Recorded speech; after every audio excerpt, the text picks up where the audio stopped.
Have you ever wondered when most people actually hit a net worth of £1 million? Not the flashy young millionaires you see on social media, not the billionaires in the news, but real, everyday people. The truth might surprise you. These days, being a millionaire gets thrown around like it's no big deal, but in reality, it's still a massive milestone. And by the end of this video, you'll see just how rare it really is when people actually reach it and what that means for the rest of us building wealth later in life. First, let's clear up what being a millionaire actually means. When we talk about net worth, we're talking about everything you own. Your home, your savings, your pensions, your investments, minus everything you owe, like mortgages, car loans or credit cards. Here in the UK, about 8% of adults have a total net worth of £1 million or more, according to the Office for National Statistics. But before you picture Lamborghinis and mansions, most of those people don't feel rich. Because for a huge number of them, that million is mostly tied up in property. If you bought a home in London or the South East 20 years ago, there's a good chance it's worth £600,000 to £800,000 now. Add in your pension and some savings, and suddenly you're technically a millionaire, even if you're still budgeting carefully every month. That's the reality for many UK paper millionaires. They're not living a luxury lifestyle. They're often asset rich and cash poor. There's a big difference between total net worth and investable wealth, meaning cash, stocks, ISAs or pensions that you can actually use. If we look only at investable assets, liquid wealth that can be accessed without selling your home, the number of millionaires drops dramatically. Globally, the UK ranks fourth for total millionaires, but when you focus just on investable assets, that figure falls closer to 3% of adults. That's about 1 in 30 people who truly have £1 million or more they can access in savings, investments or pensions. For everyone else, that 7-figure net worth exists mostly on paper, thanks to decades of property growth, not piles of cash sitting in an account. So, when do people actually reach £1 million in net worth? According to the Honest and Credit Suisse wealth data, average net worth grows with age. Under 35s, around £40,000 median net worth. 35 to 44, around £165,000, 45 to 54, about £320,000, 55 to 64, around £590,000, 65 to 74, peaks at £760,000. That means the median British household never actually reaches millionaire status, not even close. The people who do tend to hit it much later, usually in their 60s or early 70s, once their mortgage is nearly gone and their pension has had decades to grow. So for most people, becoming a millionaire isn't a midlife success story. It's a retirement milestone. It's not because people aren't working hard. It's because real wealth takes time, and compounding works slowly at first.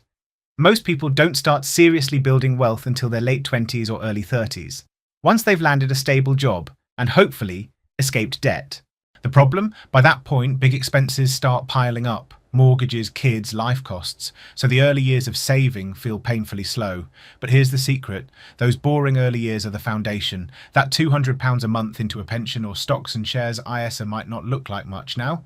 But over 20 or 30 years, it's what makes the difference between retiring comfortably and worrying about bills. Wealth growth isn't linear, it's exponential. In your 20s and 30s, you're saving, paying off debt, and maybe investing small amounts. It feels like you're getting nowhere, but in your 40s and 50s, something changes. Compounding takes off.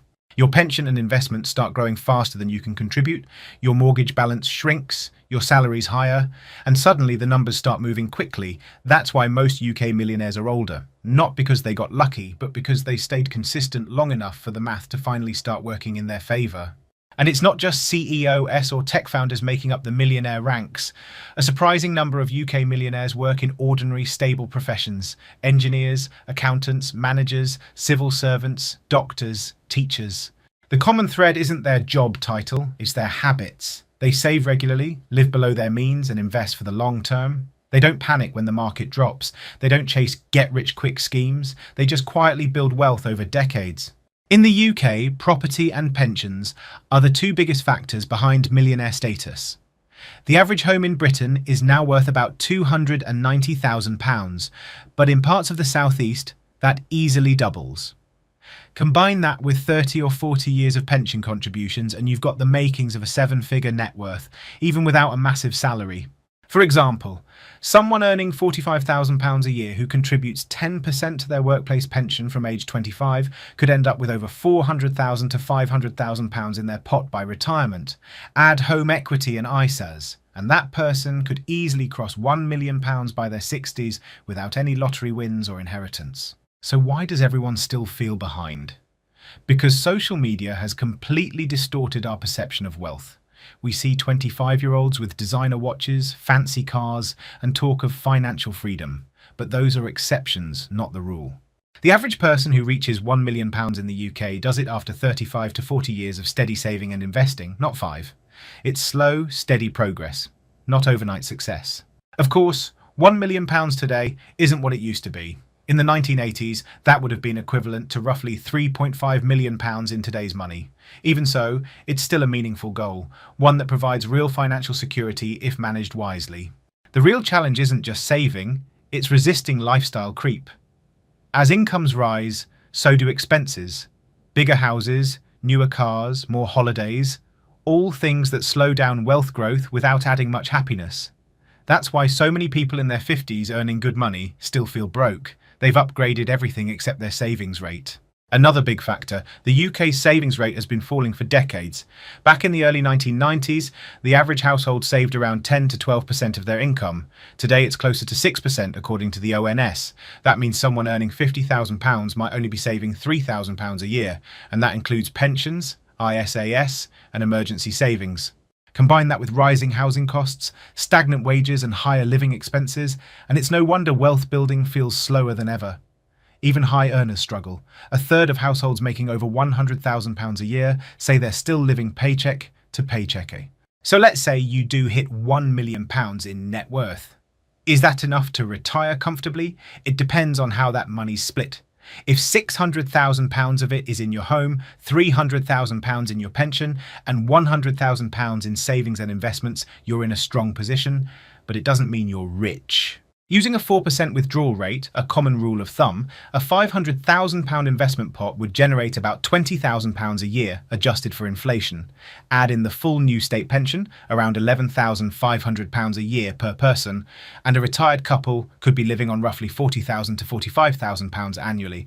Not a lavish lifestyle, but for most, it's comfortable and secure. Yes, a few people reach £1 million early through entrepreneurship or luck, but they're the exception.